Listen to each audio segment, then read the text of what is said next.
Oh, hello. Good afternoon, 24 minutes after 5 o'clock. This is GB News. I'm Nana Akua. Welcome. We're live on TV, online and on digital radio. Now it is time for the interview.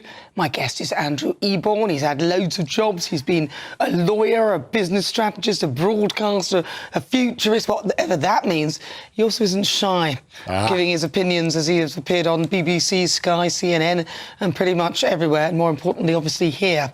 So, have you heard about anybody like this man?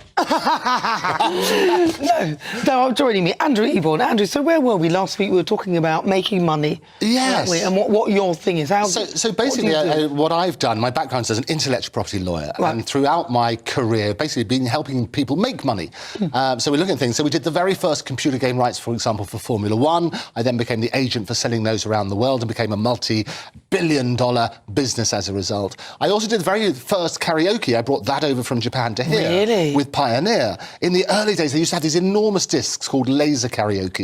And that worked on that sort of basis. But in Japan, it was very polite. People would sit around, businessmen in their suits, and they would listen very carefully. And all the Japanese came over and they listened to people murdering songs from Greece or something like that, where the whole crowd sort of jumped up and did that. But in addition to that, the very first live streaming. So I used to work with the FA, and we used to stream women's football. It wasn't as popular in those days as it was. So we would get it to places that it couldn't otherwise reach.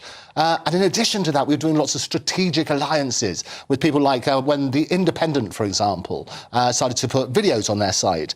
Through my company, Octopus TV, we'd help them do a deal with the Press Association for their content and use that technology to make that make sense as well. So what's happened to Octopus TV? That's still going, Octopus TV is still me, and my company. Still your business? We do across what I call the IP value chain. So we do everything from formats for TV, and we have that with people who created Who Wants to Be a Millionaire. We also do productions. I talked about Duran with their video, which we did recently with Alison Jackson, the BAFTA award-winning artist. But also I'm going to Japan in a few weeks' time to do a number of new series.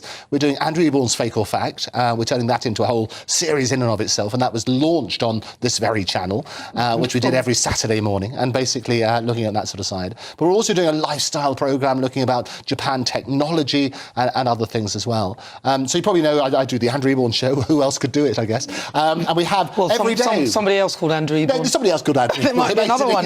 Got to license that one. But what I love about it is every day, I have Errol Musk, who's Elon Musk's father, on. And he looks incredibly like him. But it's all sorts of revelations about Elon and so on and so forth. And he's a fascinating character. And GB News have been running a series of articles on their brilliant website as a result of that as well, working with your digital team. So it's working across all that sort of things. But in addition, it's looking at the new forms of entertainment.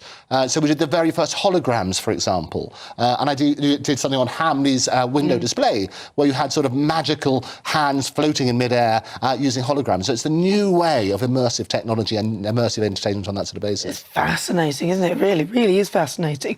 So you're going to Japan very shortly. You've got a big project there, launching some stuff of your own. What's been the most, in your view, your biggest moment? Your most memorable moment? I appeared on this brilliant show last week and again this week, something called Nana Akua, and it was absolutely a joy. It's the highlight of my career. No, I mentioned last week that actually one of my highlights was Stephen Hawking. Yeah. And it was the movie Lost in Translation, which starred Bill Murray. And it was about the agency that I work with called Dentsu.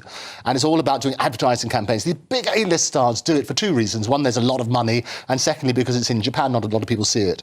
And on the 9/11, when the planes were going into the Twin Towers, I was on the green with Stephen Hawking. So a really memorable moment. And we were filming for a brand called Juniper. You were there at the time? I was there at the time, and we were hearing it whilst we were filming with him. So absolutely horrendous on that sort of basis. We worked on that sort of... There we are, there's Stephen Hawking. That was me a few years ago. Are you in that picture? Yeah, I know, it doesn't look like me at all. The guy with the glasses, not Stephen. Glasses, that's Andrew Eborn. I know, it's completely changed. You're a lot better looking now. Well, that's very kind of you. That's very good. Yes, it's the joy of being on a red sofa. It's always a thrill in TV stuff. And I think what I find, and during lockdown we did a lot of this sort of stuff, where we spoke to people about their own issues, and everybody's the same deep down. And mental health, I know it's become a sort of buzzword now, but if you prick me, do I not bleed? If you tickle me, do I not laugh? When we had lockdown, we were doing daily interviews with the great and good. So I had Charles Spencer, Diana's brother, on my show, on my show, a lot talking about his work. They're brilliant.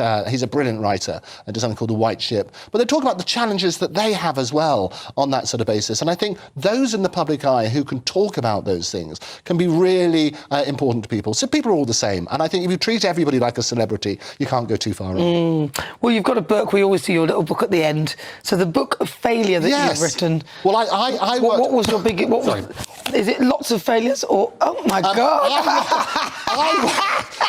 Everything's a surprise. It's always good. I should also tell I'm a member of the Magic Circle as well. So tonight, straight after this, I'm going down to Clapham, the Grand in Clapham, and I'm going to be doing the red carpet with all sorts of celebrities. Is it? Down there. So really? Combined magic and entertainment. Was that your best trick? I'll disappear. That'll be my best trick. Straight after this. The Book of Failure. This is what we spoke about last time. Everybody talks about success, but never about the failure that leads to that success. So I was commissioned to do a series of articles for The Drum, looking at failures throughout history, and we worked on that sort of basis. You can get this. This is a rare unsigned copy. It's on the email. Your copy. You're going to sign one for me now. I'll sign one for you now. It's got to be good. Andrew Eborn, you're back on GB News very soon, aren't you? I should imagine. When you're back on, do you know? Oh, I don't know. More platforms than Paddington, but I will be back. Oh, right, lovely. That is a brilliant Andrew Eborn. There you go. A lot of people ask me, well, that's not fair. We wanted to hear the rest. We wanted to hear what Andrew had to say. So we brought him back.